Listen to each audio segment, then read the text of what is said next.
Victor Hugo Səfillər əsərindən bir sual paylaşmışdıq. Səfillər dünya ədəbiyyatının şedevrlərindən biridir, yox, şedevridir desəm, bəlkə də razılaşmayanlar olar məndən, amma heç kim deməz ki, bu nə sözdür danışırsan, yəni Səfillər hara, şedevr hara, yəni o ilk ağla gələn əsərlərdəndir bir çox insan üçün. Mən özüm də dəfələrlə oxumuşam, uşaq vaxtı 2-də, 3-də oxuyanda sadəcə macera hissələrini, böyüdükdən sonra isə daha maraqla tarixi və memarlıq hissələrini, yəni hər tərəfli mükəmməl əsərdir.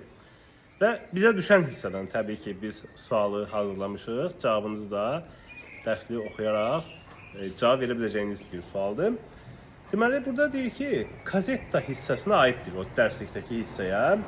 5 dənə variant var. Bunlardan birini və ya bir neçəsini seçmək lazımdır.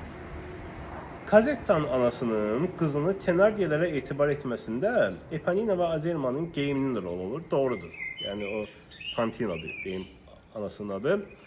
O görür, deyir ki, bu adam qayğıkeş anadır. Yəni ilk baxışdan belə görünür. Qızıma etibar edə bilərəm. Anı götürürük.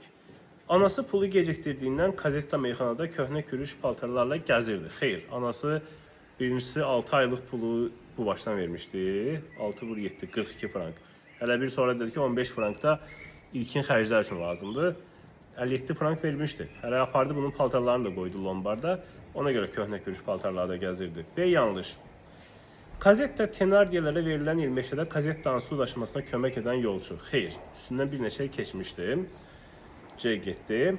Kazettanın təxminən 15 dəqiqəlik sevincinə səbəb olan gəlinciklə oynama səhnəsini ilk görən Tenardiyənin qızı oldu. Xeyr, bunu gəldiyindən bəri Kazettadan gözünü ayırmayan yolçu görür ilk.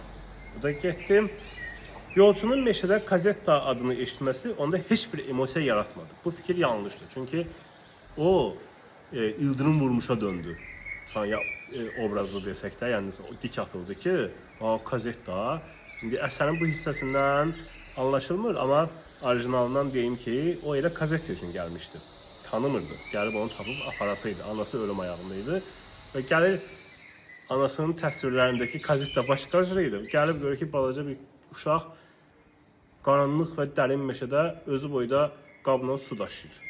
Görür ki, həmin adam imiş Kazetta və ardı da çox maraqlıdır. Yəni, imtahandan sonra oxumağı məsləhət görürəm. Kim oxuyursa, əşəddü, yəni şiddətlə məsləhət görürəm.